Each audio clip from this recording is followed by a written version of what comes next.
कहते हैं कि अगर खिचड़ी बर्तन में पके तो बीमार आदमी को ठीक कर देता है, और खिचड़ी अगर मन में पके तो अच्छे आदमी को बीमार कर देता है। नमस्कार दोस्तों, आ चुका हूँ एक छोटी सी कहानी लेकर फिर से। ये कहानी एक गुरु और अनेकों के शिष्य था उसके पास, उसका है। एक गुरु जी थे जो जंगल में रहते थे, उसे शिक्षा प्राप्त करने लगभग बहुत सारे शिष्य उनके साथ थे। उसमें एक शिष्य था जो बहुत गरीब था। उसके घर में उसकी बहन का शादी होने वाला था। तो उसकी बहन का शादी के लिए वो तो जानता था कि हम गरीब हैं, हम अगर गुरु जी कुछ हमें दे दें तो उससे हमको बड़ी कृपा हो सकती है। तो ये बार बार गुरु को कहता था, इस तारीख को मेरी बहन की शादी है, आप चलना, आपको चलना ज़रूर है। गुरु जी कहते थे, तुम्हारी बहन की शादी है, तुम जाओ और हम नहीं जाएंगे।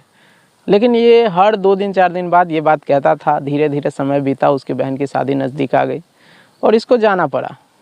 ये गया फाइनल आशीर्वाद लेने गुरुजी से।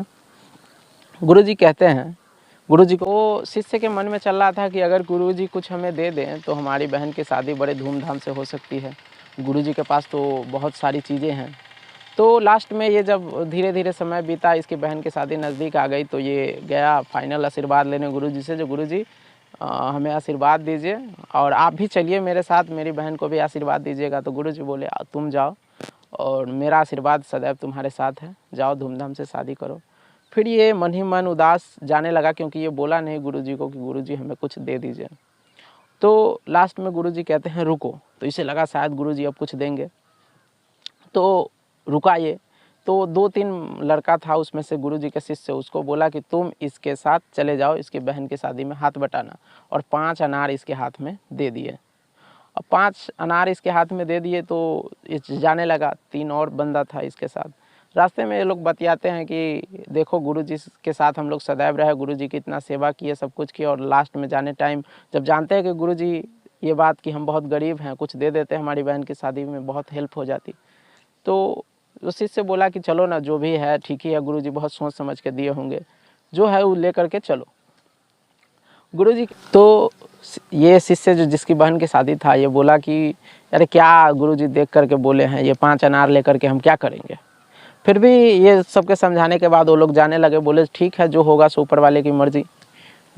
तो ये लोग जाते जाते तो कुछ दूर बाद एक सिपाही को देखा, ये जो सबके घर में आवाज़ लगा रहा था कि किसी के पास अनार है तो उसको राजा बुलाए हैं, किसी के पास अनार है तो उसको राजा बुलाए हैं। तो ये गया और उससे पूछा कि क्या बात है, अनार को लेकर के सबको क्यों बुलाया जा रहा है। तो वो बोला कि राजा की जो बेटी है, जो राजकुमारी है, उनकी तबीयत बहुत ख़राब है और वैद्य बोले हैं कि जो अनार के साथ इसको दवाई खिलाएगा तो ये जल्दी तबीयत इनका ठीक हो सकता है, और हमारे इस राज्य में एक भी अनार नहीं है।